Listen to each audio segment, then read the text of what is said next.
네, 현재 시각 8시 24분 지나갑니다. 간밤 뉴욕 증시 3대 지수 일제 하락 마감했고요. 특히 이제 다우 지수 같은 경우는 고점 부담이 있는 상황이었고 나스닥도 11월 한 달 동안 많이 오른 만큼 대형 7개 빅테크 종목들이 하락하면서 나스닥 낙폭이 좀 커지는 상황이었습니다. 국채 수익률은 다시금 올라가는 상황이죠. 지금 시장 상황 좀 진단해 보도록 하겠습니다. 그로스 리서치 이재무 대표 함께합니다. 어서 오세요. 네, 안녕하세요. 네, 뭐 지금 간밤 뉴욕 증시 보니까 다우 같은 경우 이제 약보합권이고 나스닥이 좀 많이 떨어졌네요. 네, 맞습니다. 일단 뭐 늘 그래왔지만 시장 이제 변동이 좀 있을 때는 아무래도 S&P나 나스닥 위주로 좀 많이 밀리는 모습인 것 같고요. 대체로 이제 시장은 지난 11월부터 쭉 이렇게 올라왔었던 이제 그런 상승에 있어서 고점 부담 때문에 좀 쉬어갔다. 그래서 차익 실현의 어떤 빌미가 좀 제공이 되었다. 이런 걸로 인해서 좀 빠졌다라는 이제 의견이 가장 지배적인 것 같습니다. 그렇기 때문에 대체로 지금 모든 종목들이 많이 빠지는 그런 모습이었고요. 대신 기술주들 애플 마이너스 1%, 마이크로소프트 마이너스 1.4, 아마존 마이너스 1.4, 알파벳 마이너스 1.9, 메타도 마이너스 1.6 정도 빠졌습니다. 메타 같은 경우에는 저커버그 이제 CEO의 뭐 지분 매각 소식 이런 것도 일부 좀 있었습니다. 그런 것도 영향이 있었을 것 같고 유럽 쪽에서는 지금 일부 소송 관련돼서 개인정보 관련된 이슈 그게 좀 내재가 돼 있던 계속 요인들이죠. 이런 것들이 또 부각이 됐습니다. 뭐 전체적으로는 이런 것들이 다 뭐 부각됐다 하더라도 대체로 제가 봤을 때는 시장이 약간 이제 밀리는 분위기 속에서 개별주들이 많이 빠지는 모습이 나온 것 같고요. 유가가 조금 이렇게 많이 밀리는 모습이 있습니다. 그러다 보니까 대체로 항공주들은 좀 오르는 모습이 나오는 것 같아요. 그리고 개별 종목단에서는 알래스카 항공이 한 15% 정도 하락하는 모습이 나왔는데 뭐 일부 이제 M&A 이슈가 좀 있는 것 같습니다. 그런 점들이 좀 또 부각된 것으로 보이고 스포티파이 이야기가 계속 나오는 것 같은데요. 직원 이제 감축 소식들이 계속 들려오고 있습니다. 이런 것들은 지금 올해 내내 쭉 들려왔던 이야기들이에요. 대체로 지금 굵직한 기업들이 계속적으로 인원을 좀 감축을 하고 있습니다. 일단은 인원을 감축한다는 것들은 비용을 좀 줄이겠다는 것들이죠. 그러다 네. 보니까 이건 다시 좀 기업들이 이익을 좀 약간은 그래도 끌어올려 보겠다, 영업이익률을 좀 올려보겠다 이런 이슈로 또 시장은 받아들인 것 같습니다. 그러다 보니까 대려 이제 스포티파이는 인원 감축 소식에 주가가 한 8% 정도 오르는 그런 모습 역시 나왔고요. 한 2년 전쯤 좀 핫하게 좀 많이 거론되던 기업입니다. 버진 갤럭틱. 이날 주가가 한 17% 급락을 했는데 네네. 자금 이제 시장에서 여러 인터뷰 이제 대화 속에서 나왔던 이야기들 같은데요. 향후에 이제 현금 투자 가능성이 있느냐 창업자에게 물어본 것 같은데 지금 뭐 일부 현금도 가지고 있는 게 있고 추가 투자를 굳이 안 하고 이제 자구책을 세워서 회사가 기업이기 때문에 돈을 이제 외부에서 벌어가지고 계속적으로 연구개발 이런 것도 해야 된다, 투자를 이어 나가야 된다 이렇게 좀 이야기를 하면서 그런 것들이 또 보도가 되다 보니까 버진 갤럭틱은 자금 조달 이슈로 일부 좀 주가가 빠지는 모습이 나왔습니다. 한 17% 정도 이렇게 빠졌습니다. 대체로 밀리는 분위기 속에서 개별 이제 기업들 일부 섹터별로 호재 있는 것들은 또 주가는 올랐고 반면에 좀 안 좋은 쪽은 좀 주가는 많이 밀리는 그런 모습들이 나왔다라고 시장을 보시면 될 것 같습니다. 네, 특히나 그동안 이제 연준의 금리나 기대감으로 이제 시장이 상승을 보여줬는데 간밤에 보니까 이제 국채 수익률, 뭐 10년물, 2년물 다시 좀 올라간 상황이고 특히 2년물 같은 경우는 1.5% 올랐단 말이죠. 금리 인하 기대감이 너무 빨랐던 거 아니냐라는 지적도 나오고 있거든요. 네, 맞습니다. 지금 우리가 뭐 올해 내내 그랬고요. 올 초에도 제가 올 연말 정도에는 뭐 금리 몇 번 내린다 이런 것도 전망을 네네. 드리기도 했었는데 지금 와서 보면은 그렇게 다 맞지는 않았던 거고요. 계속적으로 지금 연준 의장도 지난주 이야기하고 있지만 계속 이제 이 고금리를 좀 장기적으로 유지한다는 것들은 계속 이야기를 하고 있습니다. 다만 시장에서는 계속 이렇게 이야기함에도 불구하고 상당히 좀 빠른 시일 내에 그다음에 더 많은 횟수로 금리를 내릴 거다라고 계속 전망을 하고 있는 것 같아요. 그러다 보니까 지금 뭐 3월달 CME 페드워치에서 금리 인상 가능성 높아지고 있고 뭐 그런 상황들이 계속 연출이 되고 있습니다. 그런 중간중간 이제 국채 수익이 다시 좀 뛰는 모습 나오면서 증시는 약간 밀리는 요건 앞으로도 24년도에도 계속 반복적으로 될 것 같습니다. 예. 시장에서는 계속 앞서가려고 할 거고요. 금융 이제 당국자들은 계속해서 시장을 약간 좀 누르는 그런 발언들을 하지 않을까? 그게 이제 계속적으로 시장에 변동 요인으로 영향을 줄 수 있기 때문에 우리나라 시장, 그다음 미국 시장 이렇게 함께 아울러서 요새는 봐야 되기 때문에 이런 이제 흐름들을 좀 계속적으로 지켜보시면 좋을 것 같습니다. 네. 특히나 앞서 이제 제롬 펄 연준 의장의 발언을 두고 어제장까지만 하더라도 시장이 뭐 완화적으로 해석했다라는 얘기가 나오는데 또 하루 지나니까 분위기가 또 바뀌었어요. 지금 다시 재해석해야 되는 거 아니냐라는 얘기, 추가 금리 인상을 시사했다. 이런 해석도 많이 나오더라고요. 네. 시장이 진짜 그야말로 해석하기 나름인 것 예. 같아요. 그래서 발언의 어떤 뭐 뉘앙스나 뭐 강도가 약간은 달라질 수는 네네. 있겠죠. 근데 계속적으로 시장에서는 좀 달리 해석하려는 움직임들이 있는 것 같아요. 그래서 저도 사실은 그 주말, 우리들 시각은 주말이 되겠죠. 주말간 나와도 뉴스들 보니까 매파적 발언 아닌가 했지만 실제로 시장에서는 네. 비둘기파적으로 해석을 좀 했어요. 그래서 되려 좀 분위기가 좋았단 말이죠. 그러다가 또 하루 지나니까 또 뒤집어요, 해석을. 그래서 어떤 게 맞는지 모르겠지만 지금 앞서도 뭐 시장 분위기 말씀드린 것처럼 그냥 이거는 귀에 걸면 귀걸이, 코에 걸면 코걸이처럼 해석을 네네. 계속 달리 하는데 요건 제가 지금까지 주식시장에서 참여자로 봤을 때 늘 그래 왔던 것 같아요. 제가 해석했을 때는 이렇게 해석하는 게 맞지 않나 했더니 제 예상과 달리 해석을 했다가 또 그 다음날에 다르게 뒤집어버리는 어떤 흐름들이 쭉 나왔기 때문에 그렇게 보시면 될 것 같고 전반적으로 시장의 어떤 분위기는 계속적으로 이 높은 이제 금리 속에서 내려가는 쪽으로 계속 분위기를 맞출 것 네네. 같습니다. 그러니까 우리가 22년도 생각해 보시면 계속적으로 이 금리가 올라가는 기조였잖아요. 여기에서는 계속 부담감을 갖고 있던 건데 이 금리에 대한 어떤 부담감이 지금은 이제 아주 높게 형성되어 있지만 계속적으로 내려가지 않겠어? 하는 이런 기대치를 계속 많이 반영을 시킬 것 같습니다. 아, 이게 참 헷갈리는 게 참 이렇게 시장이 잘 갈 때는 S&P 500 내년 뭐 5천까지 간다는 얘기가 있었는데 간밤엔 또 3,500까지 떨어질 수 있다. 이런 분석가들 얘기 나오니까 어느 장단에 좀 이걸 맞춰야 되는지 좀 헷갈리거든요. 그러니까 저도 그 평균치를 봐오긴 해야 될 것 예. 같은데 그 글로벌 IB마다 이 격차가 너무 심한 것 굉장히 같더라고요. 갭이 커요. 저 예. 숫자 정확히 기억나지 않는데 네. 대략 낮게 보는 쪽이 3,500을 3,500, 이야기한 간밤에 것 같고 나온 예, 아침에 그 뉴스 보니까 전날까지만 하더라도 5천 돌파한다 이런 네네. 얘기도 많았거든요. 그래서 지금 평균치 보니까 한 4천 한 중반 정도 보는 것 같아요. 그래서 뭐 우리나라도 그렇지만 해외 그 전망하는 전망가들의 의견이 매번 맞았으면 네. 그죠? 그래서 이제 그렇게 맞춰가는 거에 저희도 따라가면 되겠지만 어디가 맞을지는 결국 지나봐야 아는 거고요. 네네. 우리가 이제 시장의 참여자로서 바라볼 때는 그래도 저는 좀 높은 쪽에 최상단까지는 아니지만 네네. 좀 더 그래도 근데 우상향 추세 쪽으로. 네, 우상향 추세 쪽에 맞추고 그래도 투자를 해야 그래도 우리가 좀 산 종목들이 예. 오르지 않겠어? 그 기대치를 가질 수 있기 때문에 그렇게 보시고요. 중간중간에 이렇게 낮게 제시하는 쪽이거나 또는 약간의 부정적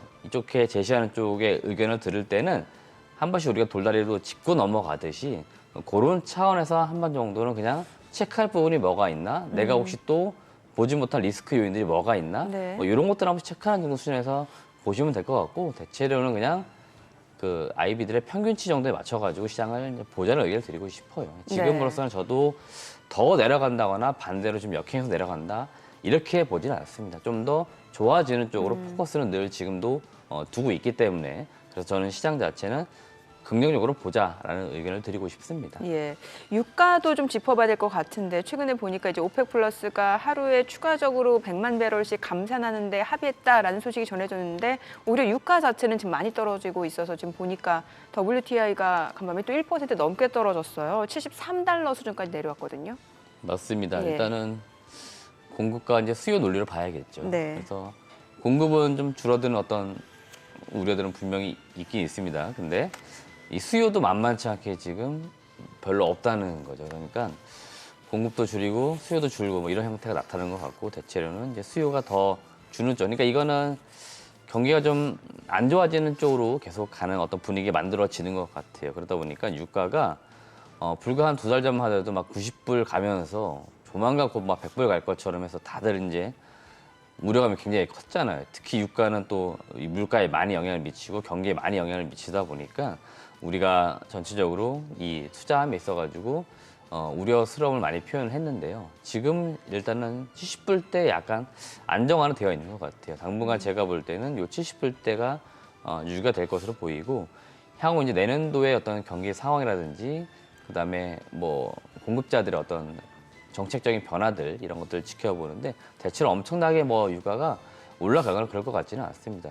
되게 더 긴 시각으로 봤을 때는 유가 저는 100불 이렇게 넘기는 것들은 아주 왕왕 있다 하더라도 쉽지는 않을 거다. 왜냐면 유가가 올라갈 때마다 그 글로벌적 움직임들이 좀 있어요. 미국 쪽에 산유량을 좀 늘린다든지 그런 움직임들이 분명히 있습니다. 그래서 대체로 가격이 다시 떨어지는 모습들이 반복적으로 나타나고 있기 때문에 유가가 우리가 과거 한 뭐 10년, 20년 전에 경험한 것처럼 어떤 이슈로 인해서 엄청 고공행지에서 올라간다 그런 모습보다는 대체로 하향 안정화된 측면, 이 상태에서 좀 많이 유지가 될 것으로 보고 있습니다. 네, 달러 인덱스가 다시 올랐네요, 조금. 글쎄요, 환율 이제 저도 체크를 좀 많이 해보고 있거든요. 예, 예. 특히 원달러 환율. 쉽사리 그 1,200원대 내려올 것 같다가도 다시 1,300원대 가고 이런 모습 달러 우리나라도 보면은 환율이요. 예. 그리고 최근에 좀 그 유로화 쪽이 좀 약간 약하다는 이야기들이 예, 있습니다. 예. 그래서 달러가 되려 이제 강한 모습들이 있고 그러다 보니까 달러 인덱스도 일부 좀 올라가는 흐름도 약간은 있거든요. 근데 대체로 지금 그 결국 미국 금리 이슈와 함께 이제 미국이 이제 금리가 좀 떨어진다라고 보게 되면은 금리는 좀 환율은 좀 내려올 것 같고 이렇게 되면 달러 인덱스도 좀 더 하향 안정화 쪽으로 가지 않을까 이렇게 지금 시장 흐름 볼 때 체크하고 있습니다. 네.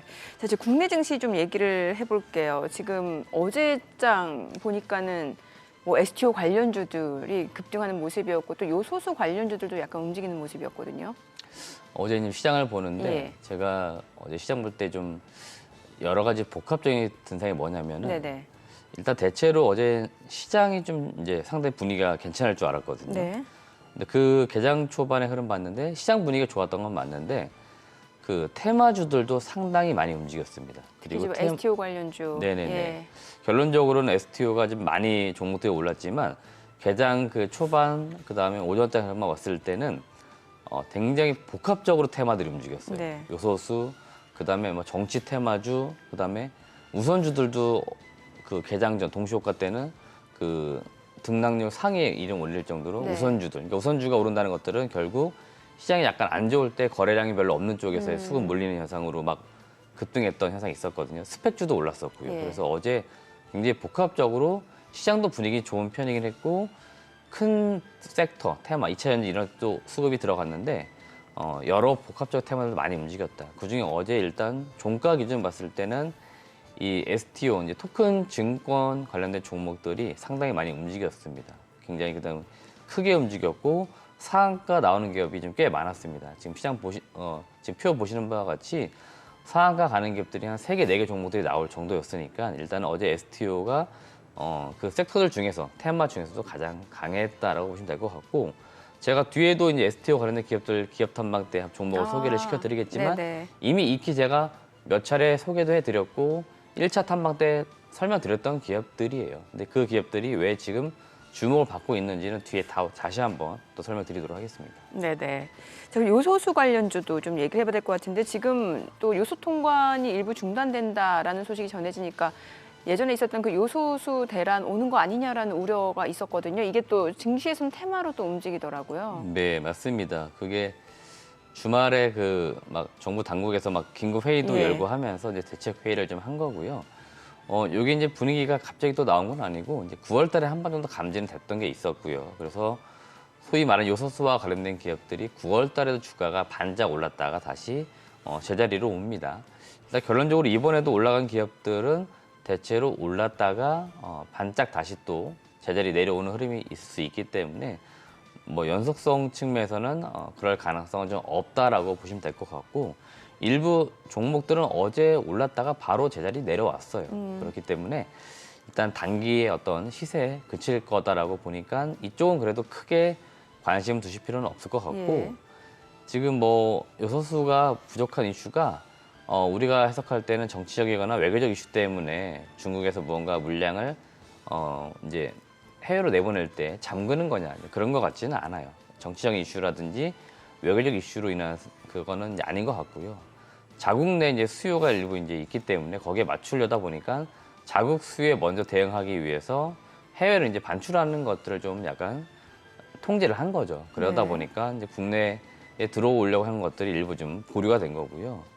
우리나라 입장에서 볼 때는 21년도 이 대란을 겪은 이후에 이 수입 국가를 좀 이제 다변화시키려고 했던 거죠. 그 노력을 했는데 다시 이렇게 보면은 돌아온 겁니다. 2년 만에. 왜 네. 그랬나 봤더니 이제 가격 이슈예요. 결국 중국산이 가장 싸다는 겁니다. 그래서 상황이 좀 좋아지는 것 같으니까 다시 중국 쪽에 비중을 늘렸던 거예요. 그러다 보니까 중국에 대한 의존도가 지금 표에서 보시는 바와 같이 91% 상당히 또 높아진 거죠. 그러니까 우리나라 입장에서는 계속적으로 이왕이면 좀 싼 데서 수입을 해오려 하다 보니까 중국의 의존도가 분명히 높아진 건 맞는데 이건 좀 의존도를 약간 낮출 필요는 분명히 있어 보입니다. 계속적으로 이게 반복될 수 있기 때문에 지금 의존도를 60에서 70%대까지는 좀 낮추는 게 좀 필요하다 이런 의견 드려보고 싶습니다. 자, 그리고 에코프로비엠 얘기도 좀 해봐야 될 것 같은데 지금 이제 삼성 SDI에 44조 원 규모의 양극재를 공급하기로 했다. 이런 소식이 나오니까 어제 주가가 또 많이 올랐어요. 15% 급등을 했거든요. 네, 맞습니다. 일단은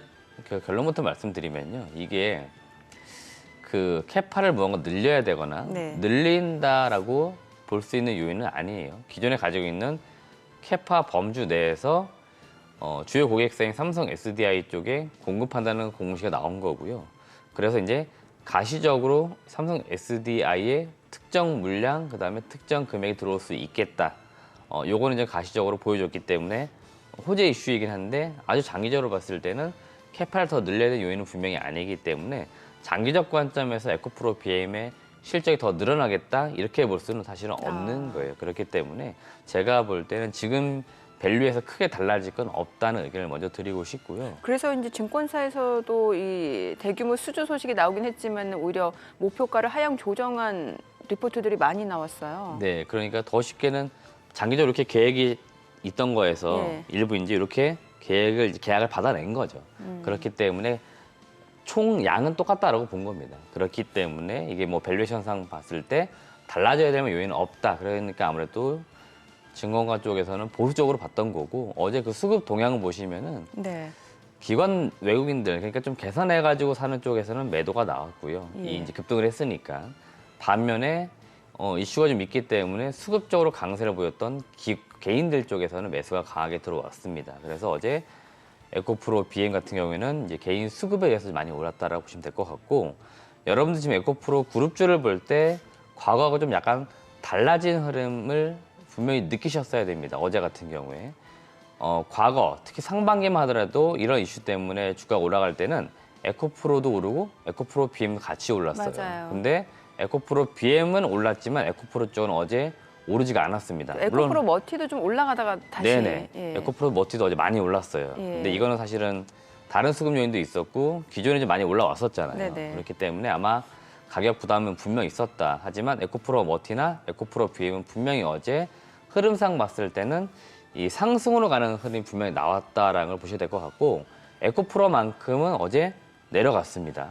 그렇기 때문에 여러분들이 에코프로 그룹주를 볼 때는 호재 이슈인데 왜 에코프로는 안 가 했을 때는 에코프로를 이제 지주사로서 평가하려는 그 시각적 흐름이 있다는 걸 분명히 보셔야 됩니다. 수급적으로도. 그래서 제가 볼 때는 어제 에코프로 그룹주와 놓고 볼 때도 일단 향후의 주가 흐름은 좀 달라질 수 있겠다는 걸 어제 확인했기 때문에 그런 점도 어제는 체크 포인트였다라고 좀 보시면 좋을 것 같습니다. 네.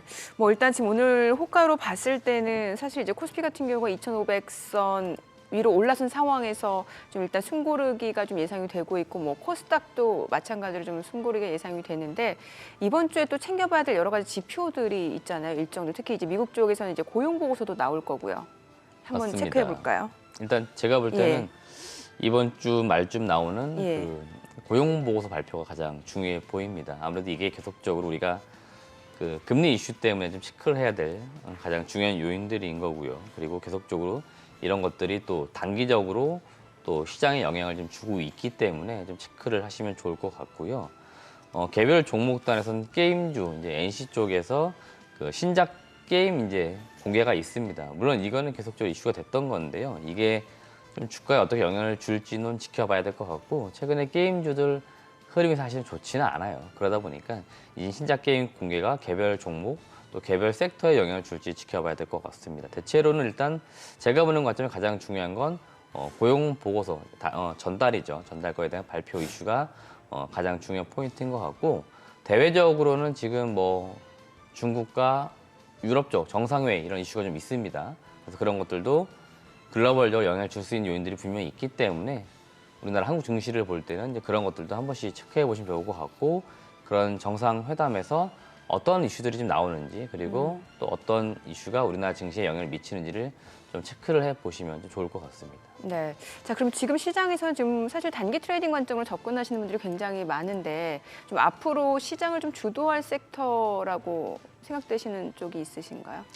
일단 산업적으로 가장 중요하게 보고 있는 건 여전히 예, 반도체인 것 반도체 쪽. 같습니다. 그러니까 반도체가 어제 같은 경우 봤는데 어제 좀 2차 전지라든지 네. 다른 데 테마가 좀 강하다 보니까 상대적으로 반도체 관련된 기업들이 사실은 좀 오르지 못했습니다. 네네. 물론 대형주 쪽은 뭐 시장 이슈도 있고 해가지고 그나마 좀 오르는 모습이 약간 나오고 버텨주는 모습은 나왔는데 그 스몰캡 기업들로 가니까 되려 반도체 쪽이나 이런 쪽은 약간 밀리는 모습이었어요, 상대적으로. 그래서 저는 일단 가장 중요하게 반도체를 좀 봐야 된다라고 말씀드리고 싶고요. 사실 그동안 뭐 HBM 관련주, DDR5 관련주들이 많이 움직였는데 좀 그동안 좀 많이 오른 감이 있었는데 최근에 또 차익 실현 물량들이 좀 많이 나오더라고요. 네, 맞습니다. 그래서 약간 뭐 쉬어가는 흐름이 분명히 있긴 있지만 제가 볼 때는 그래도 반도체는 계속 봐야 될 것 같고요. 지금 이제 대표 종목이 삼성전자, SK 하이닉스 역시 봐야 될 것 같고 이 반도체 지금 데이터 가장 중요한 건 역시나 메모리 그 가격인 것 같아요. 네네. 그래서 일단 가장 중요하게 보시기에 여러분들이 월간 이제 매월 지나고 나면 월 초에 전달 메모리 가격이 올랐냐 떨어졌느냐 이런 것도 이야기가 나옵니다. 우리가 여러 가지로 확인할 수 있지만 뭐 글로벌적으로 뭐 디램 익스체인지나 이런 쪽에 트렌드포스에서 나오는 데이터 그 뉴스가 분명히 많이 나오니까 숫자를 정확하게 다 기억하지 않아도 괜찮아요, 여러분들. 지금 메모리 반도체 쪽 가격이 올라오고 있다 없다 이 정도만 체크하시면 되는 거예요. 지금 그래서 두 달 연속 지금 분명히 올라오고 있습니다. 10월 달, 11월 달 분명히 올라오고 있고 요게 지금 우리나라 수출 그 통계 데이터로 지금 나오고 있잖아요. 네. 그래서 두 달 연속 오름세 보이고 있다. 이게 다 같은 맥락이에요. 그래서 지금 반도체 쪽 관련된 기업들이 올라오는지 체크를 하는 거니까 반도체를 일단 가장 중요하게 보는 거고요. 지금 HBM이나 뭐 DDR5 이런 것들은 반도체 내에서도 일종의 세부적인 테마가 지금 되고 있는 겁니다. 그래서 이쪽에 있는 종목들이 계속 주목을 받을 수밖에 없을 것이다. 그런 관점에서는 이제 그런 종목들 대표적으로 뭐 한미반도체, 뭐 이오테크니스, 장비 종목들 이렇게 봐야 될 것 같고 DDR5 이제 관련 기업으로는 제가 많이 이제 거론드렸고 탐방 때 소개시켜드렸던 아비코 전자 이런 기업들 계속 실적이 좋은 모습이 나올 거고요. 반도체 이제 소부장단에서는 계속 후공정 업체들 이야기 많이 나올 수밖에 없습니다.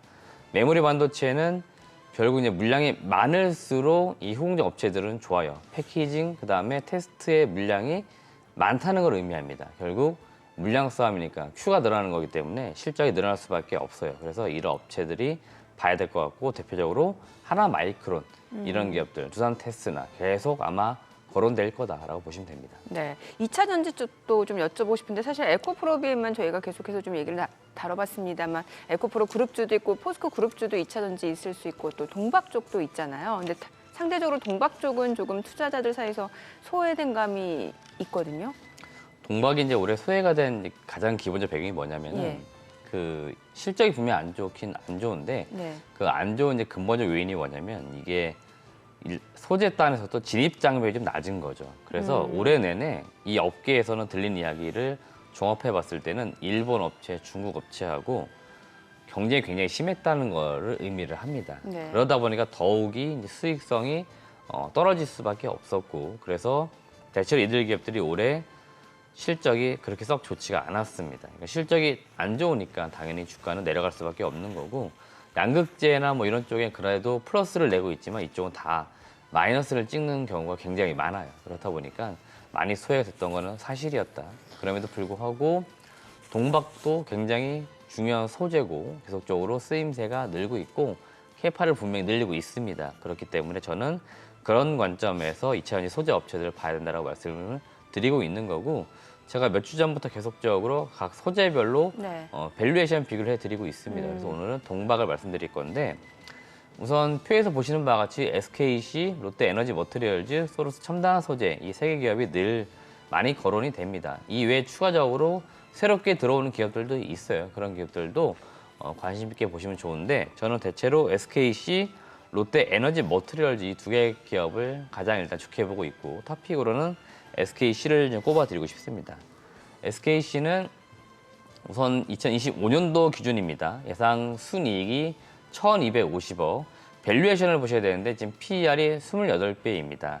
물론 제가 양극재나 음극재 업체들 말씀드릴 때는 지금 나와 있는 시장 추정치 금액이 26년도 데이터가 있어요. 그래서 26년 데이터 가지고 말씀드렸는데 지금 동박 업체들은 25년이 최신이기 때문에 25년 데이터 순이익으로 말씀드리고 있습니다. 28배는 좀 약간 비싸 보이긴 하죠. 양극재나 음극재에 비해서도.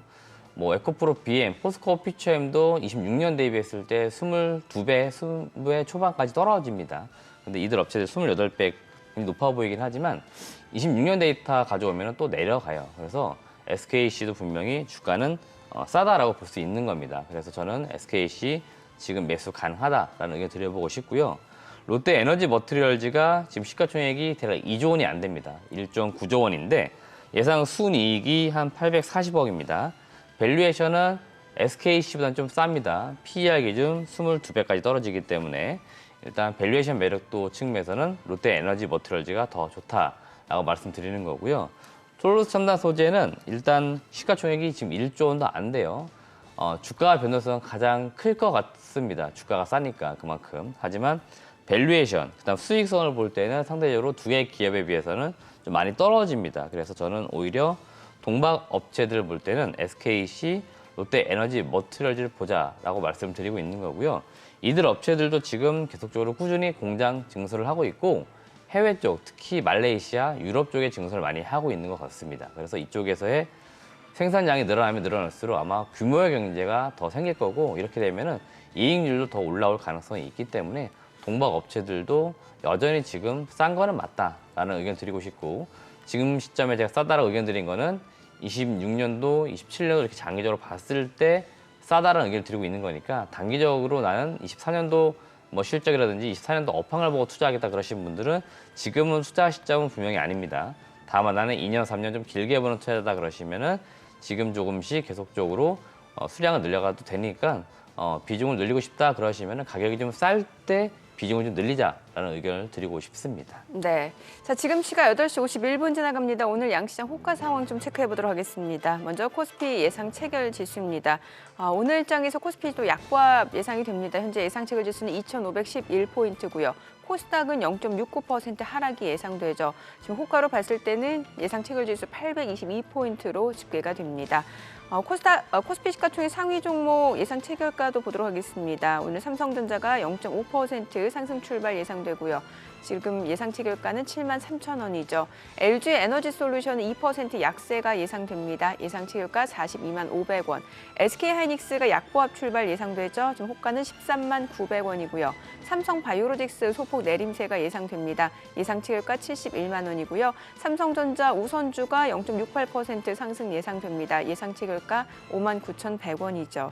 현대차가 지금 호가로 봤을 때는 보합 예상되고요. 포스코홀딩스, 네이버 아직까지 호가 움직임 크게 나타나지 않고 있는 상황이고 기아가 0.5% 하락이 예상됩니다. 예상 체결가는 83,600원이고요. LG화학도 0.6% 하락이 예상됩니다. 예상 체결가 47만 원으로 집계가 되고 있습니다. 코스닥 시가총액 상위 종목 예상 체결가도 보도록 하겠습니다. 어제 급등했던 에코프로비엠 지금 호가에서는 일단 차익 실현 물량들이 좀 나올 걸로 예상이 되죠. 호가 31만 5천 원, 2.4% 하락 예상되고요. 에코프로는 오히려 오늘 또 반등 시도할 걸로 보입니다. 예상 체결가 67만 5천 원, 1.2% 상승 예상되죠. 셀트리온 헬스케어가 0.7% 하락 예상되고요. 포스코 DX 보합 예상됩니다. LNF가 1.3% 하락 예상되고요. 지금 호가 움직임은 18만 5,700원이죠. HLB가 0.6% 하락할 걸로 보이고요. 예상 체결가는 32,600원, 알테오젠 보합 예상됩니다. HP, SP가 2.7% 약세가 예상되고요. 예상 체결가는 45,100원, JYP 엔터테인먼트 소폭 하락 예상됩니다. 레인보우 로보틱스가 0.2% 소폭 올라갈 걸로 보이고요. 예상 체결가는 16만 3천 원으로 집계가 되고 있습니다. 일단 오늘 양시장 특히 코스닥 쪽이 조금 더 큰 폭으로 하락할 걸로 예상이 되는데요. 지금 개장까지 이제 한 6분여 가량 남았습니다. 지금 시장 오늘장 좀 조정 숨고르기가 예상이 되는데 어떨까요? 참 이게 연말 이제 산타랠리 왔다라는 기대감이 커졌던 것 같은데 뭔가 좀 심리적 저항선이 좀 있다라는 생각이 들거든요. 네, 저는 이제 몇 주 전부터 계속 말씀드리고 예. 있는데 그 산타랠리 기대치를 계속 시장에서 부연하는 것 같아요. 아, 기대치를. 근데 예. 저는 산타랠리는 없을 수 있다고 계속 말씀드리고 있고요. 제가 그 2주 전부터 지난 2주 전부터 해서 말씀드렸던 게 그 코스피가 2,500선이 중요하다 말씀드리고 예. 있는데 물론 올해 상당 고점 2,650이기 때문에 거기를 넘어갔으면 좋겠다는 생각은 계속 가지고 있지만 또 지금 섣불리 많이 올라가게 되면은 또 4년도 갔을 때 증시 또 고점보다 그런 게 분명히 있습니다. 그러니까 지금 시장은 분명히 올라가는 추세는 맞다라고 보고 있습니다. 저도. 근데 다만 이제 너무 급격히 또 11월 달에 올라왔단 말이에요. 그래서 약간 좀 쉬어갈 타이밍도 사실 된 겁니다. 월로 봤을 때는요. 그래서 2023년도 이제 마무리하는 12월에는 2,500 전후에서 마무리가 되지 않을까라고 지금 보고 있는 거고 지금 뭐 남아있는 이벤트가 사실 몇 개 있지만 엄청난 영향을 줄 것 같지는 않습니다. 그래서 지금 대체로 요 기조 속에 움직일 것 같고 그 안에서 이제 순환매는 엄청 빨리 움직일 거예요. 네. 그거는 이제 지수랑 코스피만 놓고 보자 지수는 변동 없어 보이지만 그 안에서 테마가 계속 돌고 돈다는 거죠. 그래서 그런 부담이 있을 수밖에 없고 아직 결정 안 됐지만 양도소득세 이슈가 분명히 계속 불거질 수 있는데요. 연말 가면 갈수록. 아, 그 대주주 요건 완화 네, 이슈요. 그렇죠. 예. 그게 이제 지난번에도 말씀드렸지만 지금 쉽사리 바뀌거나 그럴 것 같지는 않습니다. 그래서 제가 볼 때는 이렇게 놓고 볼 때는 기존에 이제 제도대로 간다고 보면은 분명히 수급적으로는 매도가 좀 강해질 수 있다고 봐야 돼요. 그래서 그런 것들을 봤을 때는 지금 개인들의 어떤 비중이 높은 종목들, 개인들이 좋아했던 종목들에서는 분명히 그런 물량들을 나올 수 있다라고 여러분들이 보셔야 되는 거죠. 그러면은 매도 압박이 이제 있을 수 있으니까 그러면 당연히 이제 지수도 그렇고 그런 측면에서는 좀 하방 압력이 생길 수 있기 때문에 그래서 제가 볼 때는 산타랠리 기대치를 좀 낮추자라고 계속 말씀드리는 거고요. 다만 이제 내년도 갔을 때 좀 더 좋은 사항들이 계속 올 거니까 그래서 그때 기대치를 가져가도 충분하다. 그래서 시간적으로는 이번 달에는 좀 쉬어가는 흐름이 나올 수 있다라고 계속 시장을 보고 있습니다. 뭐 적극적으로 시장에 진입하기보다는 진짜 뭐 손빠른 매매를 하기 어려우신 분들은 좀 쉬는 것도 전략일 수 있다 이런 말씀이신 것 같네요. 네, 맞습니다. 예, 예. 그래서 현금 보유하는 것도 나쁘지는 않고요. 매매가 굉장히 좀 활발하잖아요. 네네. 그래서 지금 트레이딩에 좀 능하신 분들 입장에서는 그 트레이딩을 진짜 마음껏 해도 되는 시장입니다. 왜 그러냐면은 예.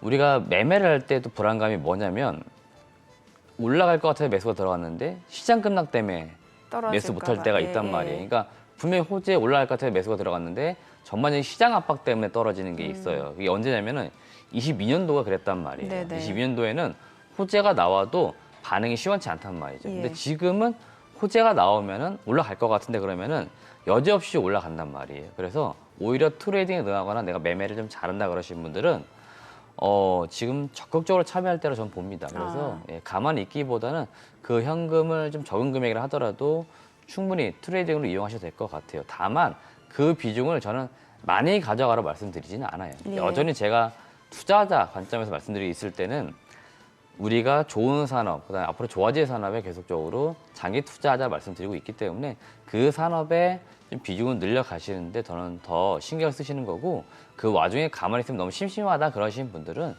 작은 금액으로 그냥 매매해 보는 것도 지금 시장은 절대 나쁘지 않다 이런 의견 드리는 거니까 그렇게 받아들이시면 좋을 것 같아요. 아니 지금 오늘 호가 움직임만 놓고 봤을 땐 최근에 그 온 디바이스 AI 관련주 있지 않습니까? 네네. 그 대표적으로 제주 반도체. 네네. 어제도 보니까 거래 대금이 굉장히 활발했던 종목이긴 한데 지금 호가 움직임도 심상치가 않거든요. 이런 식으로 네네. 뭔가 좀 테마 수급이 쏠리는 쪽으로는 더 강하게 붙는 경향이 있는 것 같아요. 네, 그래서 지금 제가 제주 반도체를 오늘 많이 급등한다 가정해보고 예, 예. 사야 될까라고 지금 이 시각에 봤을 때는 네. 들어가도 된다는 거죠. 그렇죠. 이제 네, 그리고- 트레이딩에 능하신 분들의 한해서. 네네. 그리고 그 지난주에 제가 온 디바이스 AI를 살짝 쉽게 풀어드렸잖아요. 예, 예. 지금 스마트폰 다 가능하다. 네.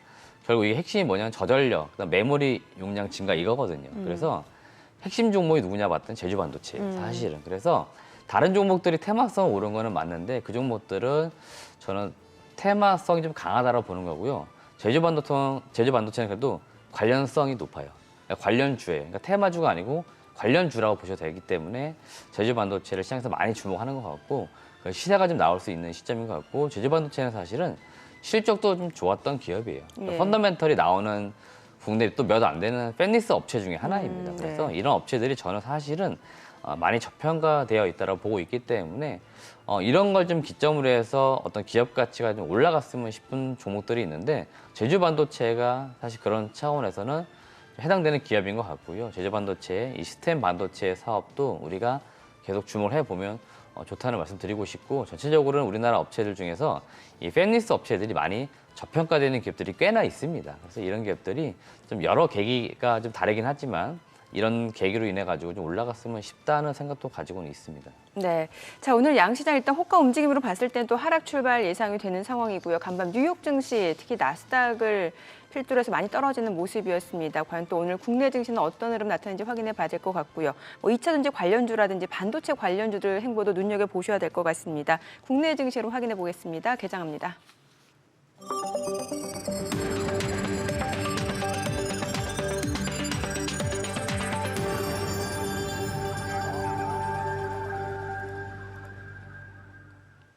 (12월 5일) 화요일 국내 증시 개장했습니다.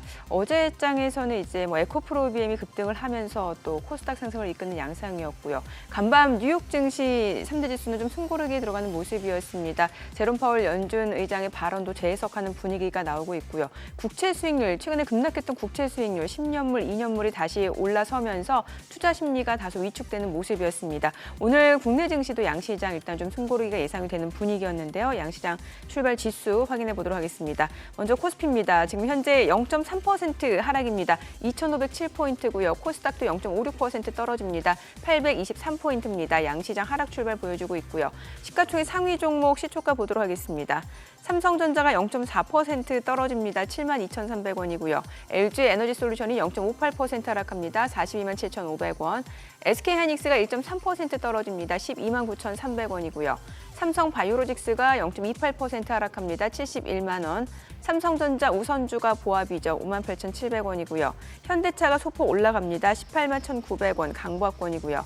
포스코홀딩스가 0.5% 떨어집니다. 네이버가 0.48% 상승하면서 21만 1,500원이고요.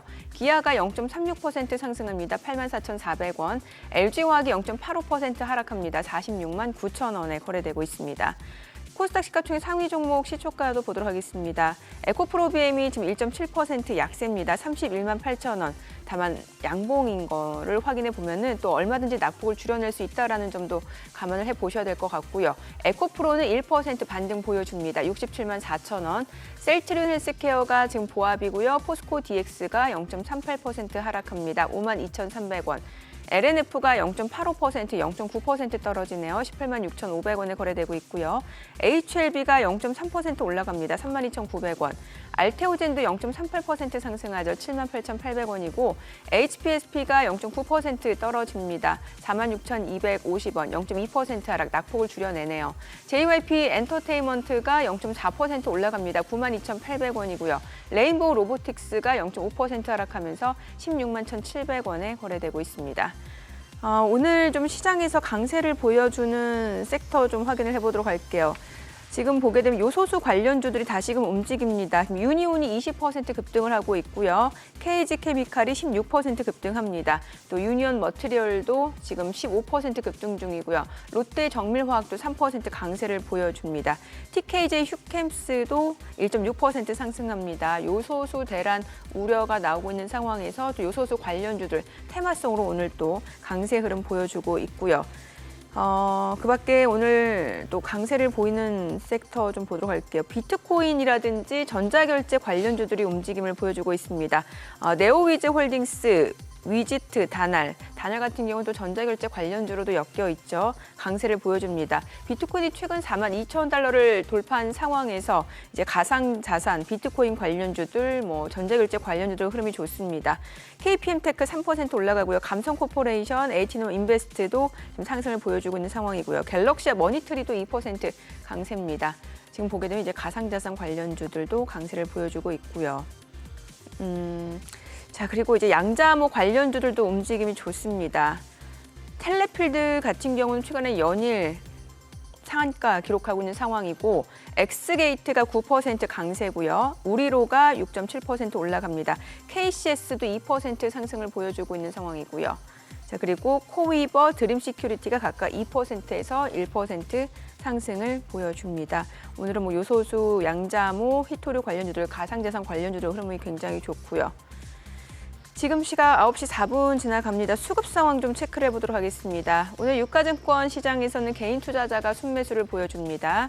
지금 205억 원 순매수고요. 외국인과 기관은 각각 68억 원, 144억 원 매도 우위를 나타내고 있습니다. 코스닥에서는 개인과 외국인이 순매수입니다. 개인 투자자가 177억 원, 외국인 9억 원 순매수고요. 기관 투자자가 149억 원 매도 우위를 나타내고 있습니다. 지금 시각 9시 4분 지나갑니다. 환율 좀 체크해 보도록 하겠습니다. 오늘 외환시장 개장 상황입니다. 달러 환율 좀 많이 올라가네요. 지금 5원 60전 상승한 1,309원 60전에 개장이 됐습니다. 자, 오늘 보니까 일단 외환시장 같은 경우도 최근에 그 시장에서는 금리나 기대감이 좀 과했다라는 인식이 좀 반영이 되는 것 같네요. 네, 맞습니다. 여전히 지금 1,300원대 초반에서 움직이고 있는데요.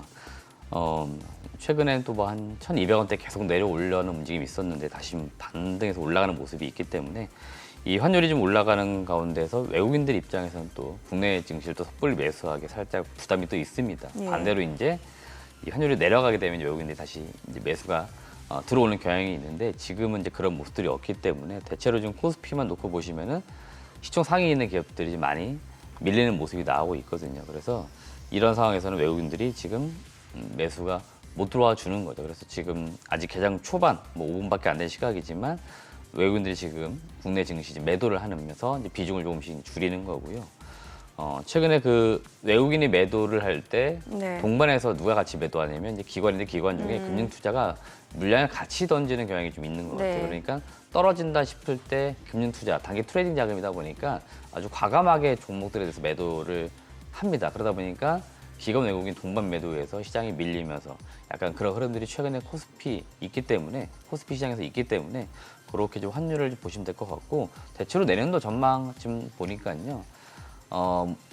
그 이제 금리가 이제 내려간다는 기조 하에서는 이제 환율로 내려간다는 이제 전망들이 계속 우세한 것 같습니다. 네. 그래서 지금 우리가 아주 익숙하게 지금 1,300원대를 지금 보고 있기 때문에 굉장히 익숙하긴 하지만 사실은 불과 2년 전쯤 1,150원 이때가 사실 적정 주가, 적정 환율 레벨들이었거든요. 근데 지금 여전히 사실은 1,300원대가 높은 거고요. 1,200원대가 사실은 높은 거죠. 그래서 아주 장기적 사이클로 가겠지만 이 환율도 서서히 계속 이렇게 내려가는 흐름은 좀 나올 거다라고 보시면 될 것 같고 그런 점들이 좀 국내 이제 증시로 볼 때 수급적으로 봤을 때 외국인들이 매수 요인이 좀 돼주면서 좀 올라가주길 저희는 또 바라는 거니까 그렇게 이제 보시면 좋을 것 같습니다.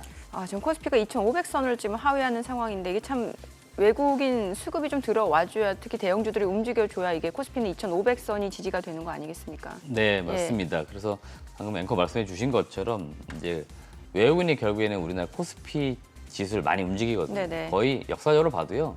외국인이 의한 그 지수 변동이 굉장히 많습니다. 사실은. 그래서 코스피는 외국인이 분명히 들어와 줘야 될 것 같고 이 외국인들이 들어온다고 하는 것들은 결국에는 어디냐면 반도체 쪽입니다. 그래서 지금 삼성전자가 나름 이제 7만 원대를 잘 유지를 하고 있는데 삼성전자가 7만 원대 어느 정도 계속 유지를 해주고 하이닉스도 지금 12만 원대, 13만 원대 유지해 주면은 지수는 그렇게까지 많이 밀리지는 않을 거예요. 그렇기 때문에 이 두 개의 종목이 어느 정도 받쳐준 상태에서 이제 비중이 커진 2차 전지 관련 종목들이 얼마나 힘을 써주냐 사실 이겁니다. 그래서 우리나라 그 기업의 어떤 가치, 그다음에 어떤 국가의 가치가 많이 올라간 만큼 과거처럼 뭐 2,000포인트 초반대에서 움직인다 저는 이렇게 보진 않아요. 절대로요. 그래서 2,500, 3,000 계속 가려는 시도는 나올 거다라고 보는 거고 반도체, 2차 전지 다양한 쪽에서 뭔가 이익을 많이 벌어들이면서 이 국내 기업들의 주가도 올라갈 거고 그리고 지수 단에서도 이제 올라가는 흐름은 나올 거고 외국인들은 이제 그런 매력도를 갖고서 분명 한국 증시에 들어올 거다. 그래서 반도체, 2차 전지, 자동차 이런 쪽에 외국인들 수급이 좀 들어오기를 네. 기대는 좀 해보도록 하겠습니다. 오히려 이렇게 좀 주가 조정을 받을 때 좀 매수 기회로 접근하는 것도 나쁘진 않겠네요. 네, 저는 예. 지금 삼성전자 7만 원 초반이잖아요. 제가 예, 올해 예. 내내 말씀드린 것 같습니다. 7만 원대 초반대는 아직까지도 매수는 가능하다. 다만 이제 막 8만 원 넘어가고 이러면은 그때는 매수하기 부담스러워요. 그렇기 때문에 여전히 지금 7만 원대는 사야 될 가격 레벨인 거죠. 그래서 삼성전자 지금 사야 되는 거고요. 하이닉스는 이미 많이 올라온 건 사실입니다. 네. 그래서 신규로 매수하기 하이닉스 사실 부담은 있죠. 뭐 증권가에서 16만 원, 뭐 더 많게는 뭐 19만 주시도 하는 것 같은데 네. 부담은 있어요. 그러니까 상승 여력이 적어졌다는 걸 의미합니다. 근데 삼성전자는 지금 뭐 국내에서는 사실은 뭐 9만 원, 뭐 10만 원 정도 되게 보수적으로 보지만 해외 쪽에서는 12만 원도 나오고 있어요. 그러니까 예. 6만 원대로 쳤을 때는 2배 이야기 하고 있으니까 여력은 더 있다는 겁니다. 그러니까 반도체 쪽 지금 종목들 빠질 때는 지금은 삼성전자를 사야 된다라는 네. 의견을 드리고 싶습니다. 자, 그리고 이제 최근에 보니까 하나 에어로스페이스가 또 움직임이 좋더라고요. 최근에 보니까 골드만삭스가 우리나라 방산주를 굉장히 긍정적으로 보고 있더라고요. 맞습니다. 어떤 이슈들이 있는지 좀 짚어볼까요? 일단 대체로 예. 그 섹터로 봤을 때는요. 내년도에 좀 좋을 만한 섹터 어디 있어 했을 때 일단 전통적으로 반도체는 꼽히고 있고요. 나머지 이제 좀 외국인들 시각에서 봤을 때입니다. 좀 작은 섹터로 봤을 때는 그래도 국내 K방산도 괜찮은 것 같아는 의견이 나오는 것 같아요. 그러다 보니까 그런 이슈 속에서 지금 방산주도 오르는 것 같고요. 대표적으로 하나 에어로스페이스, 현대 로템, 한국항공우주 이런 기업들이 지금 시가총액이 큰 기업인데요. 제가 볼 때는 하나 에어로스페이스하고 현대 로템 정도가 내년도 실적 전망이 지금 좋은 상황입니다. 그러니까 일단 실적이 어떤 증가 추이만 놓고 봤을 때는 23년보다 24년도가 더 좋아지기 때문에 네. 이 실적만 놓고 봤을 때는 이 두 개 종목을 보자라는 말씀드리겠고 한국항공우주는 보니까 올해 영업이익이 2,300억 정도인데 내년도에도 크게 달라지진 않아요. 2,000억대 초반, 뭐 중반 정도인 것 같습니다. 그래서 이익단에서 증가폭이 많지는 않아서 한국항공우주는 지금으로서는 투자하기엔 일단은 꺼려진다라고 보는 건데 이쪽이 꼭 실적만으로 또 가는 건 아니에요. 수주가 나오면 또 가기 때문에 수주 모멘텀은 일단 있다라고 보시면 될 것 같고 하나 에어로스페이스 같은 경우에는 이번 달에 단기적으로 또 수주 모멘텀이 있습니다. 일단 호주 쪽입니다. 레드백 본계약 체결 이벤트가 있는데 129대를 전량 호주에서 일단은 생산하는 거 요거 지금 본계약 체결이 있습니다. 그래서 지금 중요 임원진이 호주로 좀 날아갔다라는 이야기들이 나오고 있습니다. 그래서 이거 본계약 서명하러 간 거 아니냐라는 이야기가 나오는 거죠. 그러니까 그런 기대가 있는 거고 이 계약이 나오면 체결 금액이 한 6조 원이 된다고 합니다. 금액이 좀 크죠. 그러니까 그렇게 보시면 될 것 같고 루마니아 쪽에 K9 자주포 도입 이슈가 있습니다. 이것도 독일 그다음에 트르키에 이 자주포하고 지금 경쟁 과정에 있는데 우리나라 기업인 이 하나 에어로스페이스 선정이 된다. 그러면 역시나 수주가 좀 크게 들어올 것 같습니다. 대략 금액이 한 4조 원 이상 되는 것 같아요. 그래서 작년 말 하나 에어로스페이스가 수주 잔고가 20조 원이었는데요. 올해 지금 30조 원대로 지금 올라설 것으로 대체로 보고 있는 것 같아요. 그러니까 네. 수주가 많이 쌓여 있으니까 당연히 실적은 좋아질 수밖에 없다라고 보시면 되는 거고요. 어제 지금 공시가 하나 나왔습니다. 이거는 폴란드 쪽입니다. 폴란드 같은 경우에 3조 4천억 정도 되는 규모의 수주 공시가 나왔는데 요거는 이미 1차, 그다음에 추가적으로 2차 계약이 나온 건데 올해 방산 쪽 주가가 안 좋았던 건 뭐냐면은 이 폴란드 쪽 장기 계약을 맺긴 했는데 1차 계약이 나온 이후에 2차 계약이 계속 안 나왔어요. 그러다 보니까 이거 뭐 계약이 틀어지거나 그런 거 아니야라고 의심이 있었는데 어제 2차 계약이 지금 나온 겁니다. 그래서 하나 에어로스페이스가 나왔기 때문에 그러면 현대 로템, 한국항공우주도 2차 계약분이 있단 말이에요. 그러면 여기도 나올 수 있겠네. 이런 기대치가 같이 반영이 지금 되고 있는 거예요. 그러다 보니까 일단은 어제 나온 공시도 단기적으로 상당히 주가에는 좋게 영향을 미쳤다라고 보시면 될 것 같습니다. 이번 주에도 기업 탐방 다녀오셨는데 앞서 그 STO 관련 종목 중에 하나라고 말씀 주셔서 좀 기대가 되는데요. 네, 요새 가장 핫한 기업 중에 하나인데 예. 갤럭시아 머니터리라고 하는 기업인 거고요. 네. 이 기업은 제가 지난 8월 달에 탐방 다녀왔고 이 자리에서 8월 22일 날 소개를 분명히 시켜드렸고 제가 그때 가장 큰 틀의 주제로 뭐라고 말씀드리냐면 STO, 이 신규 사업의 가치를 보여줄 때가 온다라고 말씀을 드렸고 네. 그게 조금씩 가시적으로 눈에 보이고 있기 때문에 최근 시장에서 지금 종목들을 보고 있는 겁니다. 그래서 왜 쳐다보고 있는지를 여러분들이 이해하시는 게 더 중요하다고 말씀드리는 거예요. 주가가 올라가는 게 중요한 게 아니고 이 산업이 어떻게 지금 형성되고 있는지를 보는 게 더 중요한 겁니다. 우선 토큰증권은 분산 원장, 대표적으로 블록체인 기술입니다. 이걸 이용해가지고 자본시장법상 증권을 디지털화 시킨 겁니다. 그래서 중요 단어 두 개가 나옵니다. 분산 원장하고 디지털, 요 두 개가 기존 증권하고 차이가 있다는 거기 때문에 요 두 개가 전제 조건이 있어야만이 토큰 증권이 되는 거예요. 그래서 요 두 개가 있어야만 된다라고 보시면 될 것 같고 대표적으로 기초자산은 부동산, 음악 저작권, 미술품, 예술품 이런 것들인데 현행법상 지금 토큰 증권은 신탁 수익 증권하고 투자 계약 증권 두 가지로 일단 구분이 되어지는데 신탁 수익 증권은 금융위원회에서 관리 감독을 합니다. 그래서 요거는 혁신 금융 서비스, 보통 우리가 규제 샌드박스라고 하는데 네. 요걸 통과해야만 STO로 발행이 가능하고요. 투자 계약 증권은 금융감독원에서 관리 감독을 합니다. 그래서 이거는 증권 신고서를 제출해야 되고 승인을 받아야만 역시 STO 발행이 가능해집니다. 그래서 이렇게 좀 차이가 있다라고 보시면 될 것 같고, 동사 갤럭시아 머니트리는 6가지의 기초자산, 대표적으로 재생에너지나 경주마, 전기차 충전 인프라 이런 6가지의 기초자산을 가지고 있고, 이 기초자산을 토대로 내년도에 STO 발행을 지금 해보겠다라고 하는 거예요. 그래서 가장 중요한 게 뭐냐? 이 기초자산을 많이 확보하는 게 중요합니다. 네. 이게 많아야만 사업에 연속성이 있는 거고요. 그다음에 매출을 키울 수 있는 겁니다. 그래서 지금 기초자산을 꾸준히 확보하는 게 중요한데 그걸 가장 잘하고 있는 게 갤럭시아 머니터리인 거고, 제가 8월 달 탐방 다녀오고 11월 달 지금 다시 탐방 간 건데 그 3개월 사이에도 꽤나 많은 MOU가 지금 맺어지고 있습니다. 이 MOU가 대부분 다 보시면은 발행을 위한 기초자산 확보, 그리고 유통을 위한 증권사 확보 이런 단계들인데 이게 지금 잘 되고 있다라고 보시면 될 것 같고, 그런 점들이 최근에 시장에서 주목을 받고 있기 때문에 갤럭시아 머니트리를 필두로 한 많은 STO 관련 기업들이 주목을 받고 있는 거다라고 보시면 될 것 같습니다. 근데 차트 움직임만 놓고 봤을 땐 최근에 굉장히 많이 급등한 측면이 있어서 좀 부담일 수 있지 않을까라는 생각 드는데 괜찮은가요? 그렇죠. 그래서 제가 예. 8월 달에 말씀드렸을 때 사는 게 제일 좋았었고요. 네. 예. 중간중간 제가 리뷰 차원에서 한 말씀드린 적이 있었습니다. 예. 특히 이제 11월 달 많이 움직인 이유가 뭐냐면 이게 법안 통과 이슈가 있습니다. 제가 지금 국회 의안정보 시스템 들어가가지고 확인했더니 네. 11월 달에 회의가 2번 열렸습니다. 예. 그러니까 회의가 열린다는 건 뭐냐면은 법안 상정이 지금 되기 위한 준비 과정이 있는 것들이고 그런 것들이 부각되었기 때문에 올라간 건데, 이것도 제가 중간중간 체크로 말씀을 드렸기 때문에 그때 사도 사실 늦지 않았던 거고, 지금은 사실은 차트상 부담은 분명히 있는데 이게 없던 게 새롭게 생기기 때문에 지금 시장에서 가격을 얼마나 매길지 모르겠어요. 네. 그래서 소위 말해가지고 없던 게 새롭게 생기면 10배도 간다라고 하거든요. 그러니까 이제 시작일 수 있는 거죠. 그래서 과감하게 좀 베팅을 해보겠다 하신 분들은 들어가 주는 게 맞는데, 제가 지금은 아니다라고 다시 말씀드리고 싶어요. 잠깐도 쉬어간 흐름이 나올 수 있기 때문에 그때 들어가도 늦지 않다라고 말씀드리는 거고요. 법안 상정 들어가 있기 때문에 국회 본회의 통과가 돼야 내년도에 시행이 되는 건데 네. 지금 여름에 정치권 이슈 아시겠지만 내년도 총선에 있기 때문에 과연 이게 이번 회기 내에 될지 안 될지도 사실은 의문도 있어요. 업계 내에서도.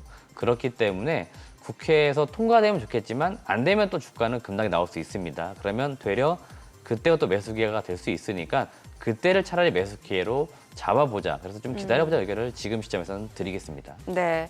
오늘 들으신 기업과 관련해서 자세한 리포트는 카카오톡 채널 탐방맨 추가하시거나 크존 앱에서 확인해 보실 수 있으니까요. 참고해 보시기 바랍니다.